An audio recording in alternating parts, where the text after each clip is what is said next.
continuamos. Porque usted es doctor Sí, en leyes sí. y tiene un montón de títulos usted. Así yo soy abogado de formación, es decir, Abogado. estudié leyes. Ujú. Soy un cimarrón epistemológico. ¿Qué es eso? Explíquele a la gente qué es cimarrón epistemológico. Bueno, un negro que se liberta a partir de su pensamiento, de la producción de su pensamiento. Un negro que se libera a partir de su pensamiento. Sí. ¿Cómo es el pensamiento liberador de ese negro? Un pensamiento liberador es un pensamiento que abandona todos los gérmenes que no dejan que florezca el pensamiento libertario. Y es el imperialismo, es el capitalismo, son las garras del colonialismo y a su vez el racismo en su fase superior, ¿Cuál es? que es cuando ya animalizan el ser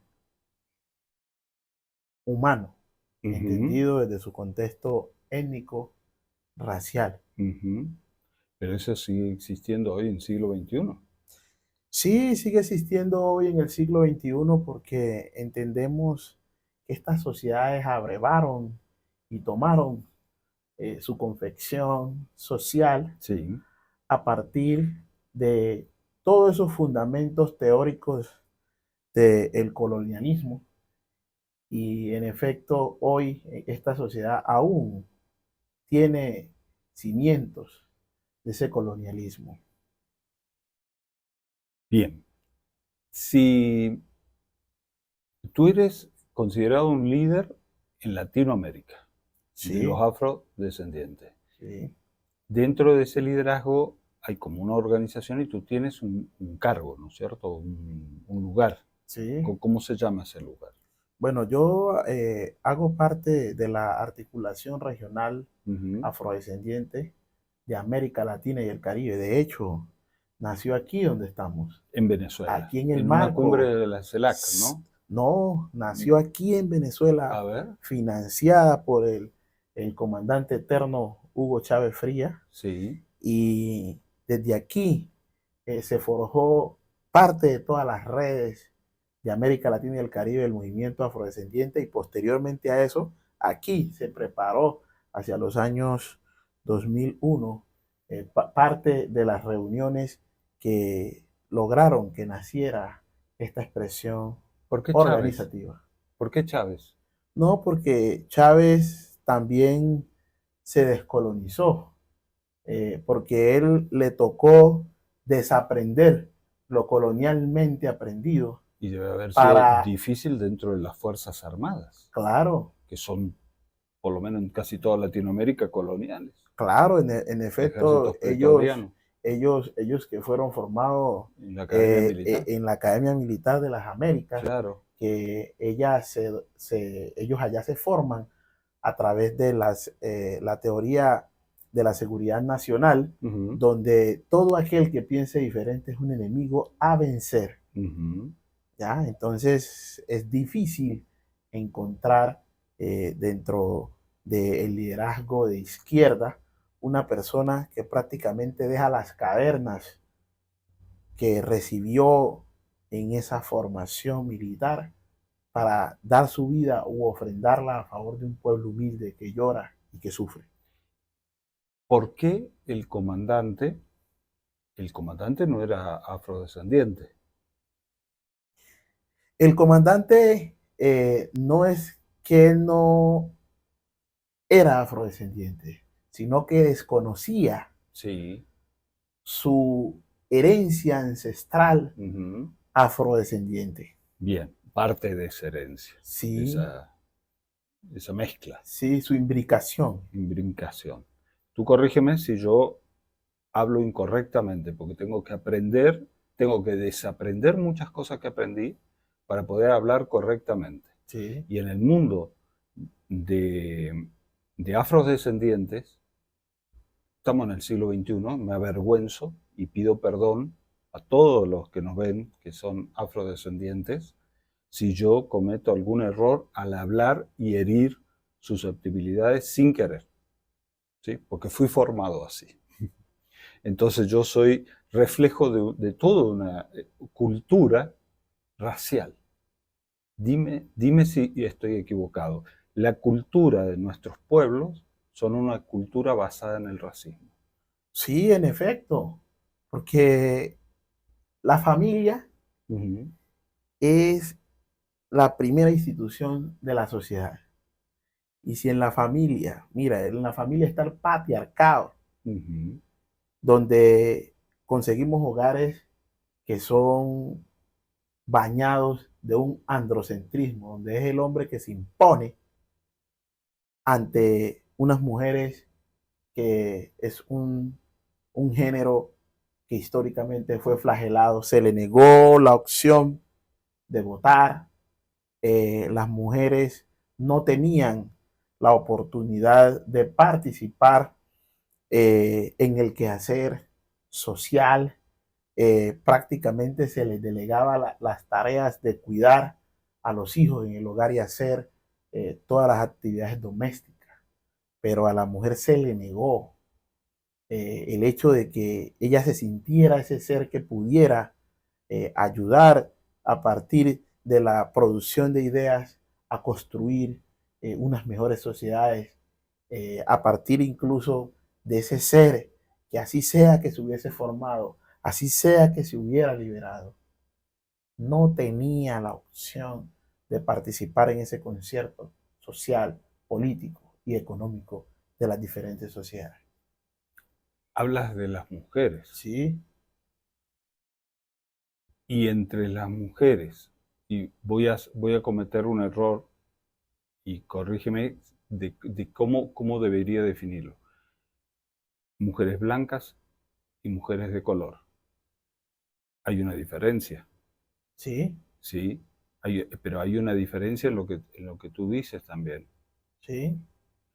Puede haber un sobrepatriarcado sobre las mujeres de color. En efecto, mira, hay un libro que es un libro estrella que Sí. escribió Angela Davis. Ujú. Se llama Mujer, Raza y Clase.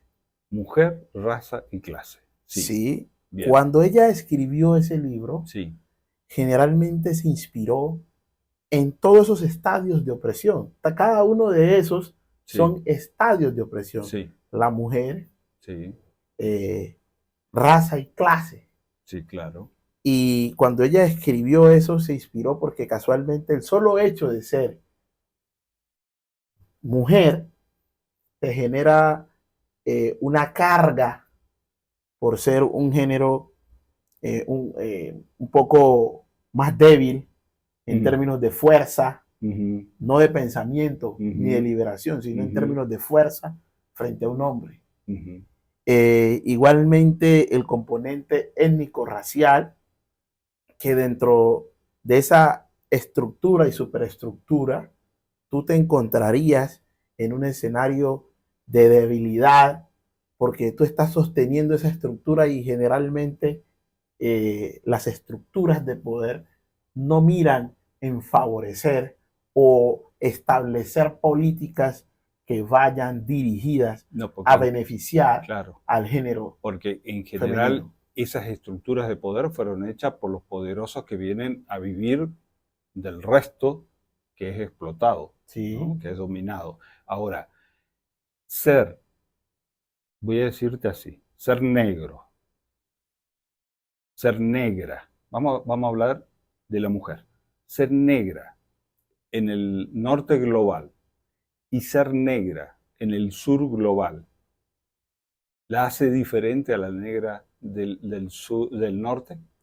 no, todas son mujeres explotadas, solo que en algunos lugares, por ejemplo como en Norteamérica, se ha librado el movimiento más grande afroamericano que ha luchado de manera decidida por proscribir ciertos comportamientos que le negaban el acceso a las mujeres a Sí, ciertas oportunidades e incluso a liberarse sí. en medio de un sistema de mundo que no miraba en ese género femenino Bien, una opción real para que pudiera desarrollarse libremente. está claro.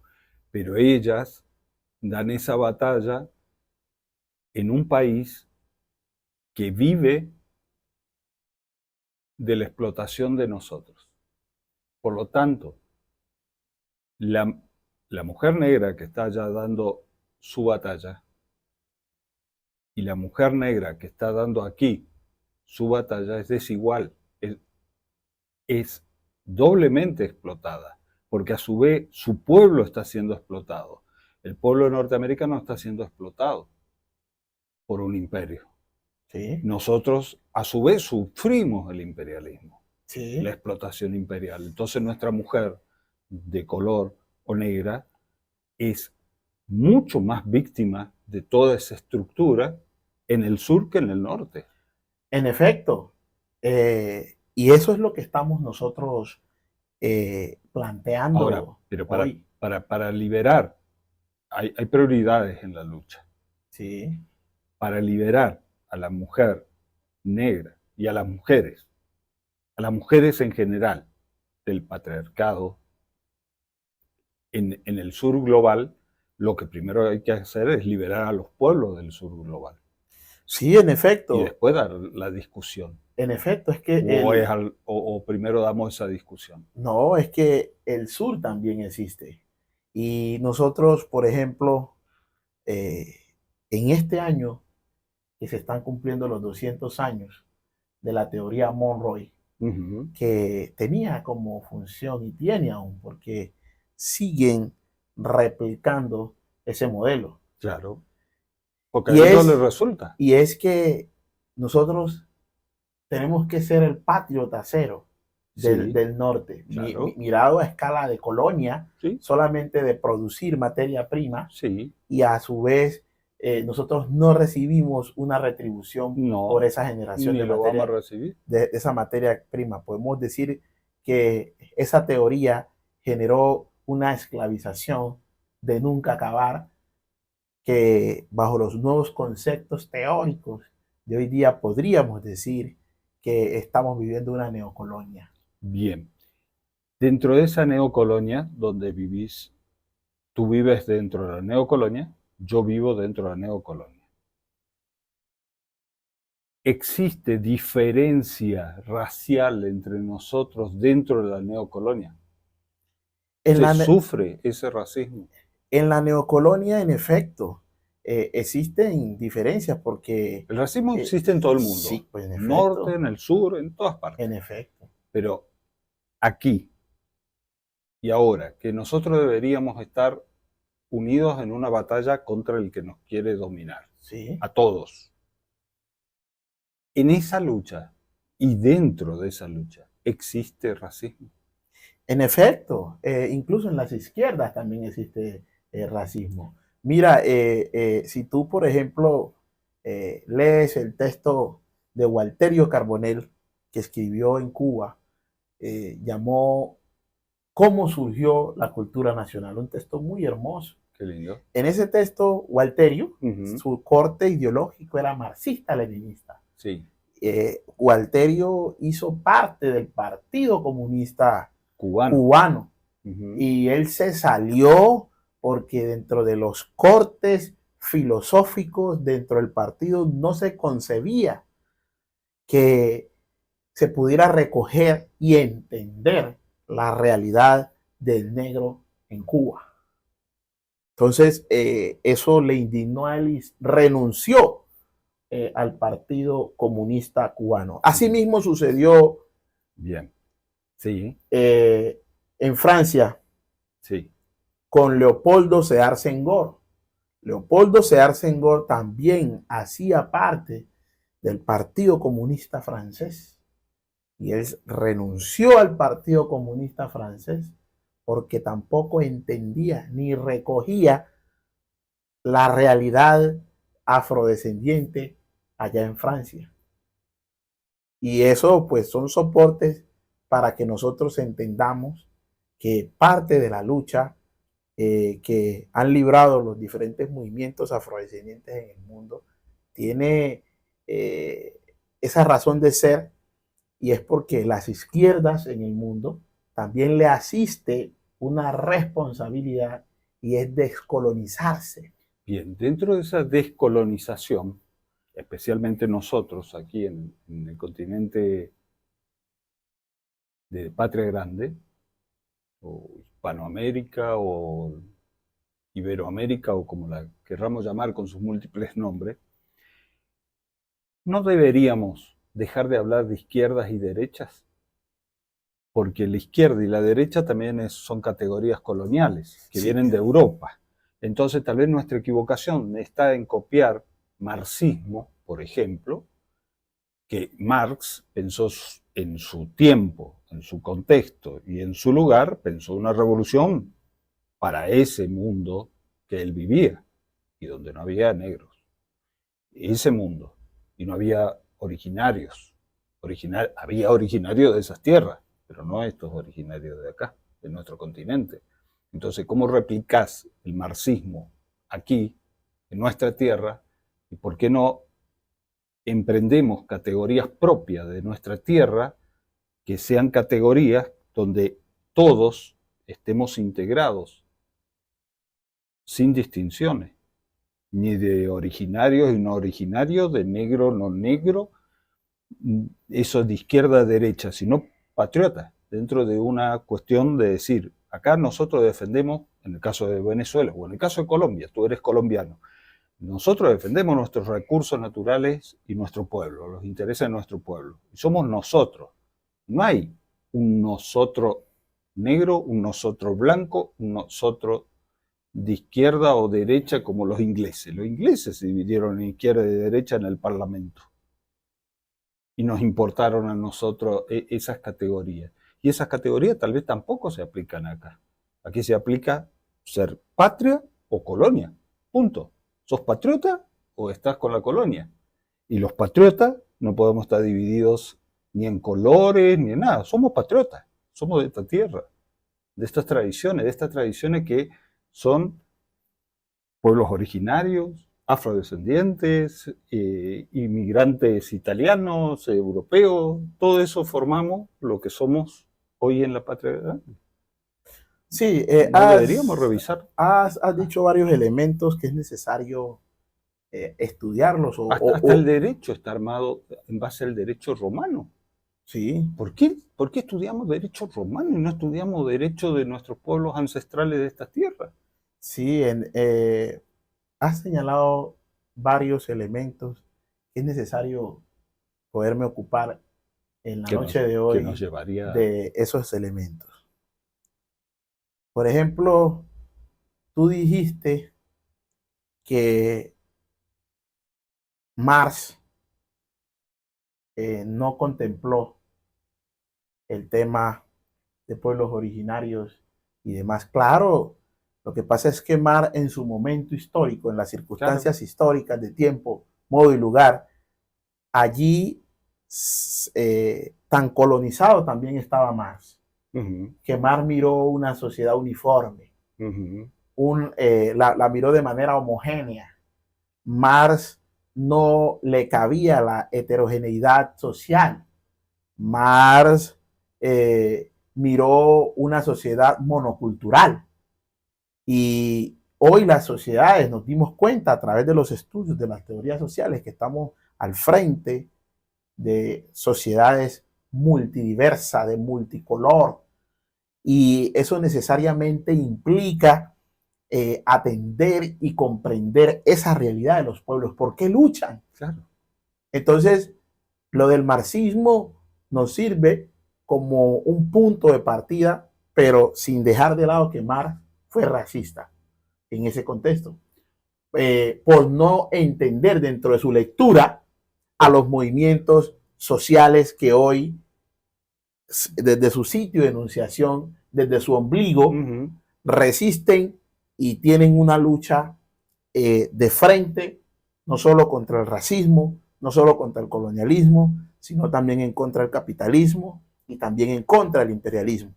Entonces, en esa realidad histórica, si yo leo a Mar en su realidad histórica, pues está bien. Pero si leo a Mar desde un lente actual, puedo decir que gran parte de su teoría, al desconocer, al obviar o no interesarse por estas otras realidades sociales, más allá de lo que nos dejó, que nos dio un regalo muy grande y es de luchar en contra del enemigo común a vencer. Sí. Pero es necesario también ubicarnos en esos diferentes Sí, sitios sí, de por eso yo enunciación. dije, en su tiempo, en su Sí, forma, Marx, porque después sí, salieron los marxistas, sí, que eso es otra cosa, sí, no es Marx, sí. es el marxismo, y hay muchos marxismos y muchas interpretaciones del marxismo. En el caso mío, yo no me gusta hablar ni de marxismo ni de socialismo, porque son palabras, conceptos inventados en el norte global. Y el norte global vive de la explotación del sur global. El sur global, cuando digo, es nuestro continente y el continente africano. Sí. Todas las riquezas se las aportamos nosotros para que ellos tengan el capitalismo, para que ellos tengan el consumismo con nuestras riquezas. Entonces digo, no es la hora de pensar por nosotros mismos con cabeza propia y dejar de copiar, porque incluso el racismo viene de allá. Eso de negro. Eso del negro viene del europeo que fue a buscar negros al África y traerlos de esclavos para acá. No fue un guaraní a buscar nadie afuera. ¿Sí? ¿Cómo hubiese sido si nuestros pueblos originarios acá conquistaban Europa? ¿Cómo sería el mundo si la conquista hubiese sido al revés? Sí, en efecto, mira, Samir Amir, en un texto famoso que también tiene, Un se intelectual llama, árabe, ¿no? sí, se llama eh, Eurocentrismo, crítica a una ideología. Ese texto ayuda a entender cómo estamos europeizados, tenemos muchos basamentos eurocéntricos que hoy nos tienen en todas estas, pero creo que también es parte de la riqueza del pensamiento y cómo el hombre también le busca salidas a sus problemas. ¿Ya? Entonces yo creo que es parte de esa riqueza.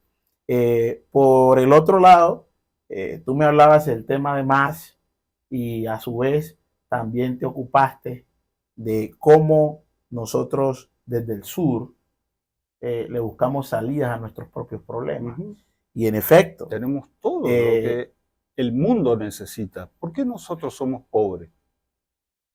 Sí, si tenemos todo. sí, pero ¿qué pasa? Y tú también lo señalaste cuando comenzaste a hablar.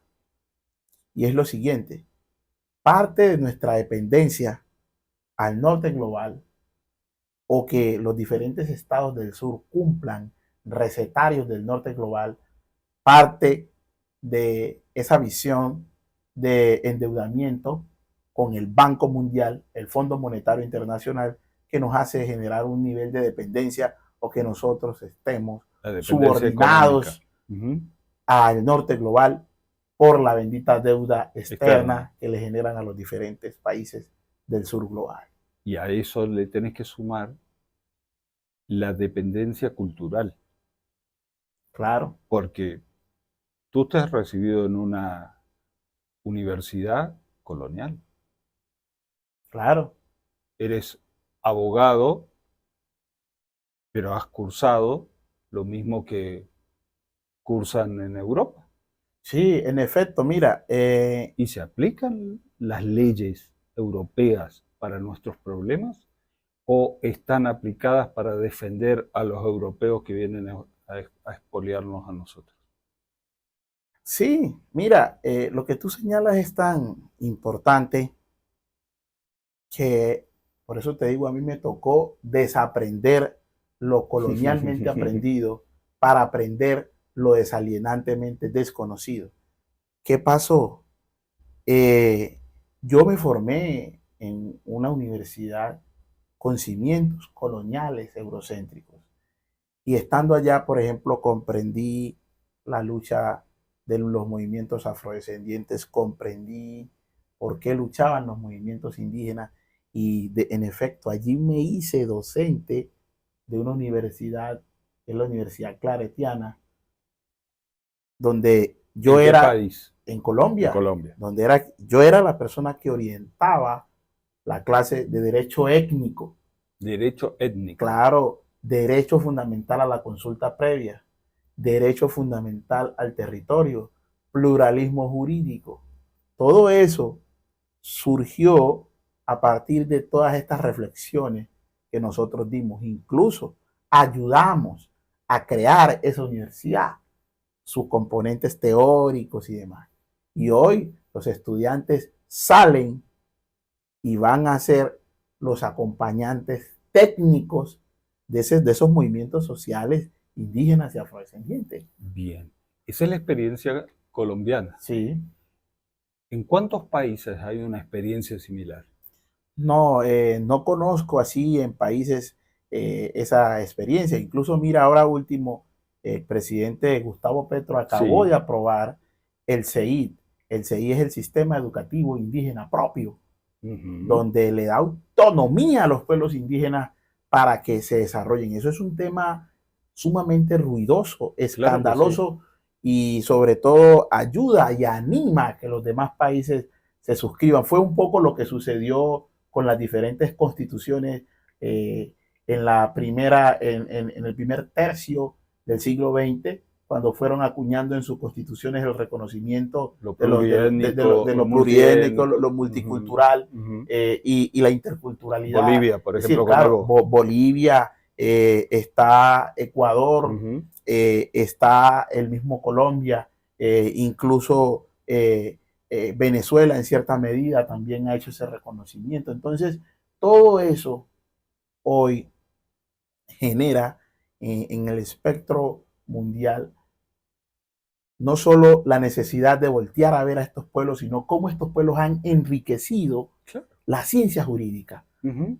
¿Por qué? Uh-huh. Porque si tú observas, cuando se le incluye este componente, que incluso Bolivia problematizó porque ellos Estado plurinacional, y la plurinacionalidad la acuñó Bolivia, después la acuñó Ecuador, y Colombia, sin acuñarla, dio un salto en el tema educativo, porque además, cuando tú lees el texto de el compañero que escribió eh, Ideologías y aparatos ideológicos del Estado, Lois Althusser, Uh-huh. tú te das cuenta que la educación es parte de la reproducción de los sistemas coloniales o capitalistas e incluso imperialistas, porque responden al modelo. Entonces, Es lo fundamental. mire cómo hoy el presidente Gustavo Petro Sí, le apuesta a que los pueblos indígenas se liberen a sí mismos. claro. Un poco Uh-huh. lo que decía también Paulo Freire Sí, en la pedagogía del de oprimido, lo primero. y hablaba de las diferentes clases de educación, la educación bancaria y Uh-huh. la educación liberadora. Sí, sí. Entonces, parte de eso es darle el instrumento al sujeto oprimido para que él mismo se libere. Bien. Entonces, es eso lo que yo observo en ello, y mira cómo eso va problematizando no solo la teoría constitucional del Estado, sino la teoría crítica del derecho, porque esos elementos dicen, bueno, ¿hacia dónde vamos nosotros allí a ir? Y cómo no solo el derecho tiene que entender eso, sino entender los cambios que la sociedad y el mismo sujeto regulado desea que lo regulen. Bien. Para llegar a ser abogado, tuviste que estudiar antes de ir a la universidad secundario, o no sé cómo le llaman en Colombia, sí, secundario. sí. Para llegar al secundario tuviste que ir al primario. Uh-huh. Primario, secundario y universidad son una estructura de un aparato del coloniaje, Sí. porque todo el sistema, toda la temática está en base a lo eurocéntrico. Uh-huh. Te recibes de abogado y sales hecho un abogado eurocéntrico, con una cabeza eurocéntrica que no condice con la realidad de nuestros pueblos. Sale un médico, sale un ingeniero, sale un arquitecto y hace edificios y construcciones similares a las de Europa. Tú caminas por Buenos Aires Pues y es una copia de Europa. Una copia. No sabes si estás en Madrid, en Londres o en Francia. Son los edificios calcados. Entonces, creo que llegó la hora de desarmar el aparato del coloniaje, que es un aparato de todo el sistema educativo, de lo mediático y político, de lo judicial, en el caso jurídico, que está todo para mantener el coloniaje en nuestra patria grande. Mi canal, que se llama Periodismo Patriótico, tiene una consigna que dice nacionalizar neuronas. Sin nacionalizar neuronas no hay solución. O sea, lo primero que tenemos que hacer es sacarnos todo ese eurocentrismo de la cabeza, desaprender todo lo que hemos aprendido en todo este aparato que venimos arrastrando desde la colonia hasta hoy, desde la colonia, primera colonia, pues seguimos siendo colonias, porque si no, ¿cómo te va a salir dirigentes políticos descoloniales si son colonizados en todas sus... ¿Cómo te va a salir un comunicador que replica el colonialismo por este medio? Yo, como comunicador, tengo una gran responsabilidad a la hora de comunicar, porque estoy contagiando el colonialismo, estoy contagiando el racismo. Cuando en la Argentina se habla oficialmente de trabajadores en blanco y trabajadores en negro, estamos ejerciendo un racismo terrible, porque lo ilegal, que es el trabajador en negro, lo ilegal es negro. Lo legal es blanco. no, ese es un racismo lingüístico que al comunicador también le asiste una responsabilidad de desconflictivizar el lenguaje y parte de no ser racista en él, porque cuando sos racista oprimes también con el racismo. Claro. Flagelas. Claro, estamos ayudando a... Desdeñas, dañas, señalas. ¿Y dónde aprendemos? ¿Y dónde estudiamos esa desaprensión? Es un tema de uno encontrarse. Cuando tú encuentras un ser humano. Sí. Y te asiste la responsabilidad de humanizar lo que hace. Sí. Y entonces esos periodistas que no se han encontrado le asiste la responsabilidad de encontrarse. Tú sabes que yo tengo un problema, porque hoy tenemos conflictos laborales enormes con el gobierno de Milei, que está dejando en la calle a miles y millones de trabajadores, que de un día al otro se precarizó todas las leyes de contención social. Él dice, vengo a destruir la justicia social, que nos había legado el peronismo. Y tenemos que hablar en esta categoría de trabajadores en negro, trabajadores en blanco. Si yo no aplico esa categoría racial, la gente no me entiende. La gente común, el trabajador común no me entiende de qué estoy hablando.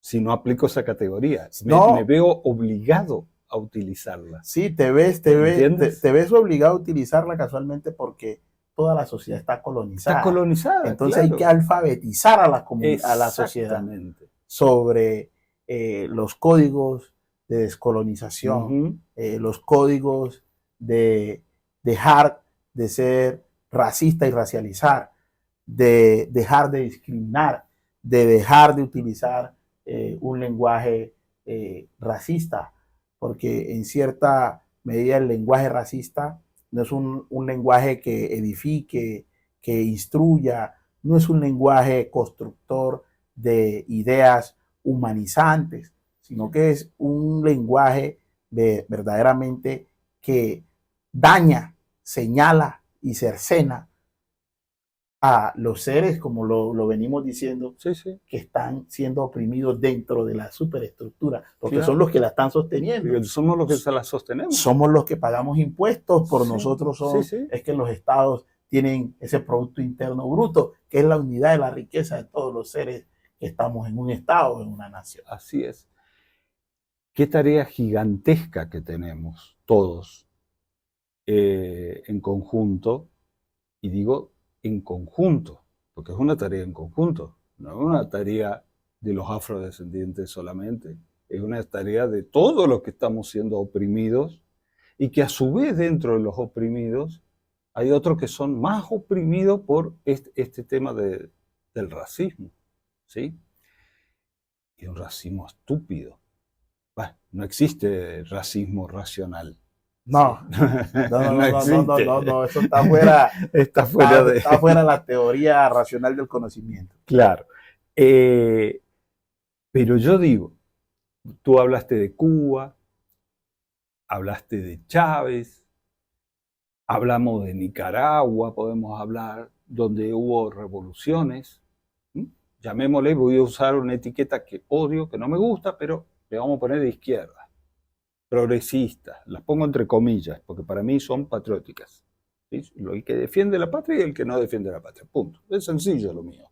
No me complico con categorías que me traen de afuera.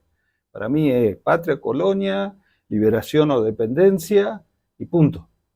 ¿Sí? Sos compañero mío, si estás del lado de la liberación y la patria. No sos compañero mío. Tengo el amigo y el enemigo. Nada más. Nada más. Y entre los amigos no hay diferencia. Son todos mis amigos. Ahora, han hecho la revolución, pero no hay un afrodescendiente en países con alta población de afrodescendientes. Hablaste de Cuba. Fidel era blanco. El hermano de Fidel era blanco.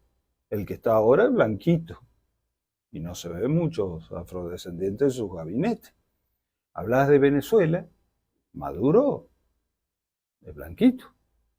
El gabinete es blanquito.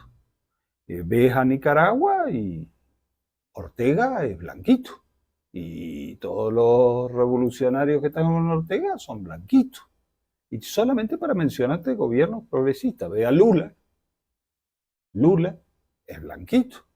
Estamos hablando de que Brasil tiene una población, porque Argentina, dejémosla fuera, porque no hay una población de las magnitudes de estos países con afrodescendientes. Estamos hablando de que un amigo venezolano me decía, en Venezuela el 54% es afrodescendiente.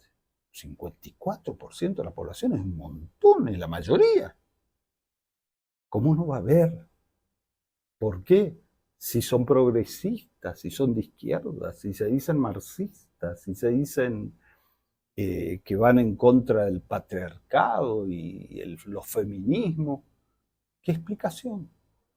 Bueno, allí tenemos que empezar por algo que también, que fue otro de los elementos que te dije que teníamos que ocuparnos en la noche de hoy. Y es que tú también señalaste que por qué decían que izquierda y derecha. ¿Qué pasa? Pues se habla de izquierda y derecha sobre todo para identificar tú vas en favor de qué. Si a favor del capital o a favor de la justicia social. Por eso se habla de izquierda y derecha. Es como un modo de identificar tu sitio de enunciación de lucha. Sí. Pero cuando se dice que no se debe de utilizar ni derecha ni izquierda, incluso ahí le hacemos un favor a la derecha misma, porque hay unos tibios ahora que dicen que no son ni izquierda ni derecha, pero realmente son de derecha. Porque en el fondo, cuando tú los ves, porque tú sabes que otro de los códigos que dice la Biblia es que por tus hechos los conoceréis. Y cuando uno ve las acciones de esas personas, responden a códigos de la derecha. Es que para mí no puede haber tibios. Punto medio porque no puede haber una mujer media embarazada. Sí. O está embarazada o no está embarazada. Claro. O está defendiendo la patria o no la está defendiendo. Claro. Si es tibio, no la está defendiendo. Indudablemente. Está del otro campo. Entonces, por eso te digo que yo no veo en contra que siga derecha o izquierda. ¿Por qué? Porque se afirman los sitios de enunciación de la lucha y la gente, ¿qué es lo que obliga? ¿Qué es lo que encarna esa lucha de los dos, de uno o dos sitios? Sí. pero punto medio no hay. Por Pero eso, no hay cierta hipocresía en esa izquierda, bueno, esa sí, lo que progresiva. pasa es que sí. Por eso te decía que le asistía la responsabilidad a las izquierdas de descolonizarse, porque hay una izquierda aristocrática racista, porque en las izquierdas también hay aristocracia. Entonces, pero cuando te digo que es necesario que se descolonicen las izquierdas, entender que tú no te ubicas en la izquierda para oprimir a un compañero de izquierda, porque es impensable lo que tú estabas diciendo, de todas las revoluciones que han triunfado en América Latina y que el componente étnico-racial no se tenga en cuenta. Es grave. Es grave. Es parte de oprimir a esos otros sectores, porque incluso en procesos de construcción de sus políticas públicas incluso no lo tienen en cuenta. Claro. Entonces, entonces es difícil y grave que desde las izquierdas no se tengan en cuenta estos elementos. Voy a hablar mal de nuevo, pero para ser entendido. ¿Hay negros que se sienten blancos? Sí, es necesario leerse un libro de Frantz Fanon. Ah, sí. Frantz Fanon tiene un texto que se llama Piel negra, máscaras blancas. Sí. Y en efecto, ese texto, ¿por qué? Qué bárbaro, sigue teniendo vigencia. No, Frantz Fanon, de hecho, a mi hijo le puse Frantz Fanon a raíz de que Frantz Fanon cambió mi vida. Claro, le dio sentido a la vida mía. Claro que sí. Entonces, ese texto es tan importante porque puede haber un negro que, entre otras cosas, el ser afrodescendiente no lo define tu melanina, lo define tu condición, incluso hasta epistemológica. Puede haber una persona así como estás tú, sí, que dentro de un argot social mayoritario te puede decir que tú eres un blanco.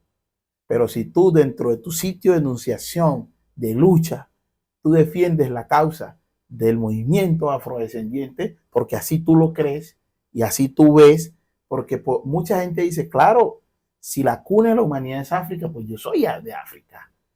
Y si yo no estoy o no nací en África, pero estoy acá, claro, para yo llegar acá tuvo que haber un movimiento. Entonces yo hago parte, si sangre mía vino en los barcos esclavistas.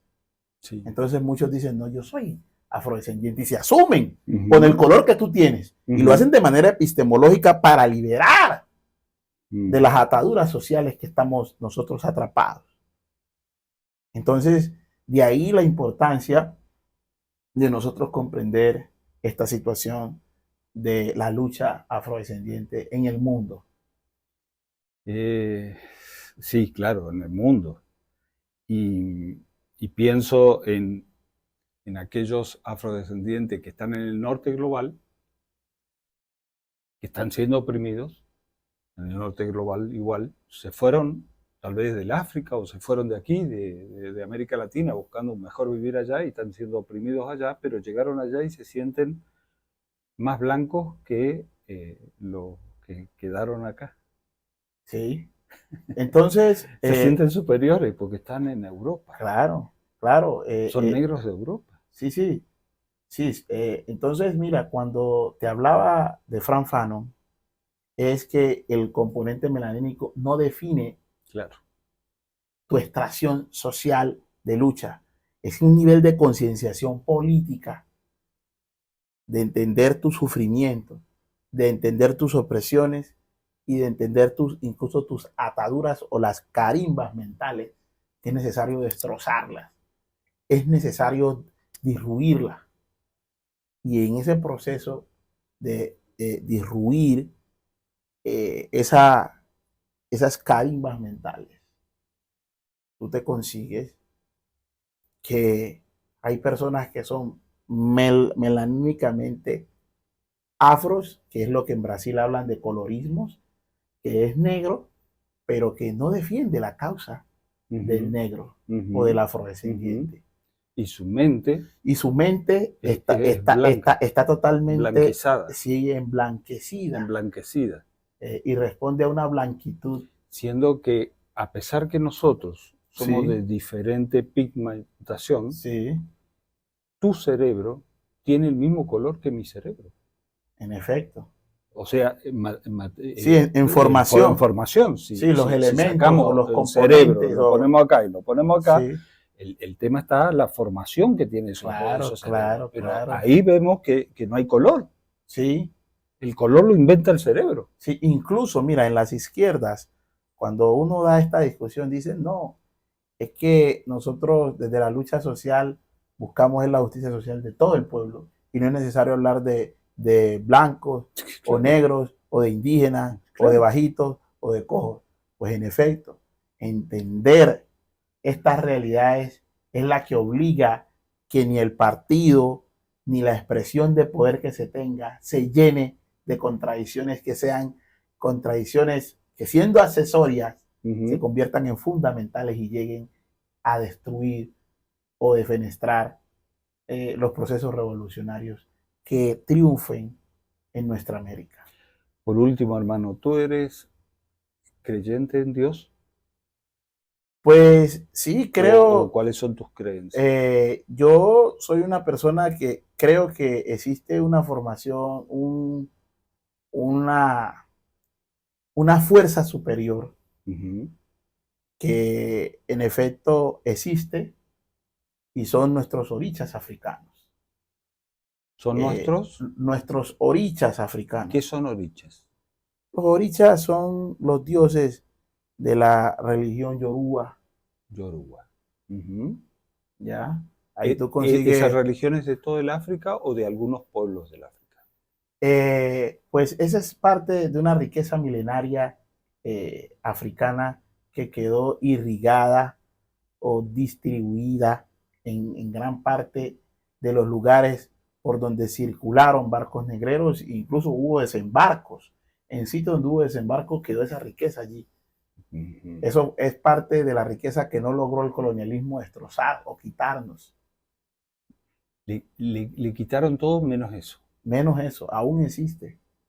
Y en Cuba, por ejemplo, es la casa de la religión yoruba. En la Santa Sede. Es la sede de eso. Y allí, en efecto, nosotros creemos que es parte de un acervo Sí. que es parte de nuestra esencia, porque Ujú. aún perdura en el tiempo y las nuevas generaciones se están llenando o están abigarrando de ese conocimiento. ¿Y yo puedo ingresar? Es bienvenido, porque aplicar y defender la cultura yoruba en sí mismo estamos defendiendo la humanidad. Se hace para la liberación de la humanidad. Qué lindo. Hermano, ha sido un placer y espero que no sea la primera y última vez que podamos estar. Y quiero comprometerme a acompañar la lucha que tú encabezas en Latinoamérica en este momento, porque la tarea es gigantesca.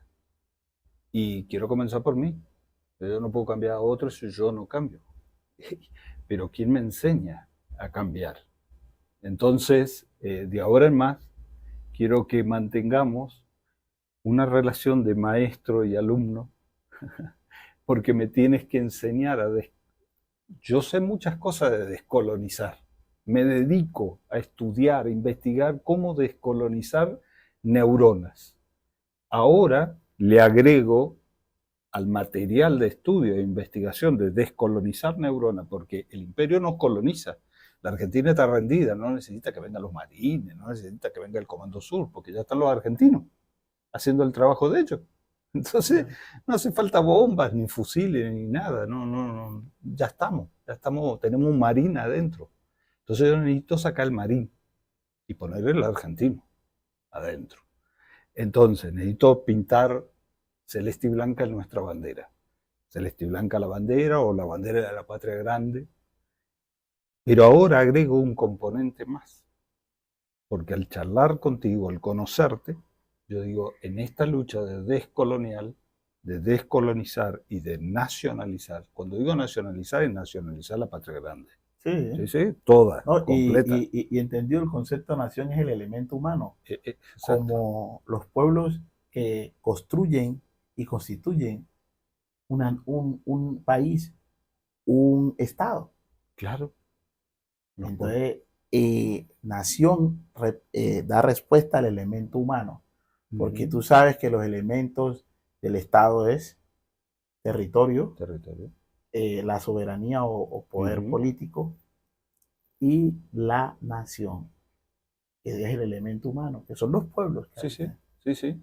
Entonces, por eso es necesario, cuando tú hablas de nacionalizar, es entender que aquí está este estado y este estado está compuesto por varios pueblos que representan una nación dentro del estado. Podemos decir un estado dentro del estado. Y me voy a agregar otra más, para terminar. Yo decía, ya estoy terminando, no voy a agregar otra.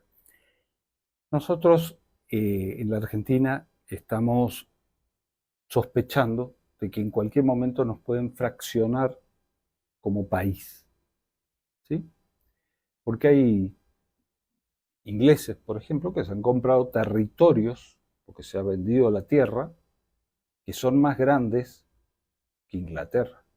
Hay un inglés que se llama John Lewis, que tiene parte de la cordillera comprada y un territorio que mañana, como es propiedad privada, puede empezar a construir ciudades ahí adentro, y la ley lo permite, esta ley, esta constitución, que es de 1853. 1853 la constitución, reformada en el 94 simplemente para que decorarla, pero no tenemos una constitución acorde a los nuevos tiempos. Este señor, y ahora con mi ley, se permite comprar hasta la frontera, o sea que puede comprar de Argentina y Chile territorio. Y te forma otro país, como tú dices, con una lengua, una bandera, se presenta a la ONU es de ellos y te formaron otro país. Cuando tú me dices, en Colombia le hemos dado la autonomía, la libertad a los pueblos originarios, ¿no se corre el riesgo que se te infiltre el imperialismo y le diga a los originarios, ponele, de una etnia, hagan su propio país y te empiezan a implosionar desde adentro? Bueno, en Colombia, y sobre todo los pueblos indígenas y afrodescendientes, tienen un componente interesante, y es que ellos no han perdido su cultura, no han perdido su arraigo cultural, y a su vez teniendo la opción de aculturizarse, es decir, perder los atributos culturales, los rasgos culturales. Con todo el boom de las tecnologías y la innovación que hay hoy, ellos se niegan a perder eso. Incluso, te digo, en Colombia, desde la cultura afrodescendiente, hoy familias son titulares de territorios que tranquilamente ellas podrían decir, no, nos vamos de Colombia y a partir de la tierra que hemos poseído, nos constituimos en un estado dentro del estado, lo que llaman el derecho de secesión que se tiene. Entonces, ¿qué pasa? Esas comunidades no han renunciado a eso. La balcanización. Sí, y eso antes se convirtió fue en una barricada de la resistencia de las comunidades. Al contrario de la... Claro, entonces, mira que cuando se dio el boom de los TLC, gran parte de esos TLC quisieron pasar por estas comunidades, pero no pudieron. ¿Qué son los TLC? Los tratados de libre comercio. Y esos tratados de libre comercio donde sea una especie de apertura económica, es como cuando tú tienes tu casa y no existe puerta para regular el acceso y proteger a los que estén adentro. Es lo que nos pasa a la Argentina de hoy. Sino que está la puerta abierta de par en par y puede llegar un mejor postor que tiene mucha plata, trae mucha plata y puede comprar hasta la cultura de los pueblos. Ni te Puede compra, comprar te el lo roba. viento, puede comprar la lluvia, puede comprar el sol, ¿ya? Entonces, con eso, lo que hacen es, por ejemplo, negar todo este acervo cultural y la realidad de los pueblos, sino que quien manda es el que tiene el billete, el que tiene la plata, incluso renunciando al proteccionismo económico que debe tener toda nación para garantizar poder cumplir con los programas sociales que tienen como finalidad proscribir todos los niveles de ignominia, vulneración de derechos y propender siempre porque se pueda tener un mejor vivir por los ciudadanos que habitan en estos territorios. Hermano, muchas gracias. Aquí estamos, pero sí le digo Sí. que quiero ir a la Argentina, no de mi ley, no le digan mi ley, porque esa no es la ley suya. No, no es esa mi no ley. es su ley. No es Entonces, mi ley. dígale más bien motosierra. Más motosierra. A la motosierra. ¿Pero quieres ir a conocer sí. el fenómeno de la motosierra o quieres ir a conocer la Argentina liberada? Quiero conocer la Argentina liberada. Pero no digan más mi ley. No, porque decir mi ley es reconocer que él es su ley. Y él no es su ley. No es mi ley. Bueno. No es mi ley. Es motosierra. Es motosierra. Y es vendepatria. Sí. Y lo dejamos aquí mejor. Bueno, ahí estamos, hermano. Gracias, hermano, por estar en Periodismo Patriótico y enseñarnos, especialmente a los sureños de esta patria grande, muchas cosas que no sabemos y que estamos retraídos en nosotros mismos allá en el sur, desconociendo realidades y problemáticas que tienen los pueblos centroamericanos y del Caribe, como en el caso de los pueblos afrodescendientes que aquí están mayoritariamente, viven aquí, en esta región de este continente hermoso que tenemos y que debemos defenderlo entre todos. Así que muchísimas gracias por enseñarme muchas cosas en este video de hoy. No, muchas gracias a usted por la oportunidad y que así como usted se enriqueció, se puedan otras personas también enriquecerse y sobre todo consumir este contenido que es muy libertario. Aquí sí pueden consumir. De las otras cosas es proscribir el consumismo. Así es. Viva la patria. La patria grande. La patria grande y liberada. Claro, un placer. Un placer.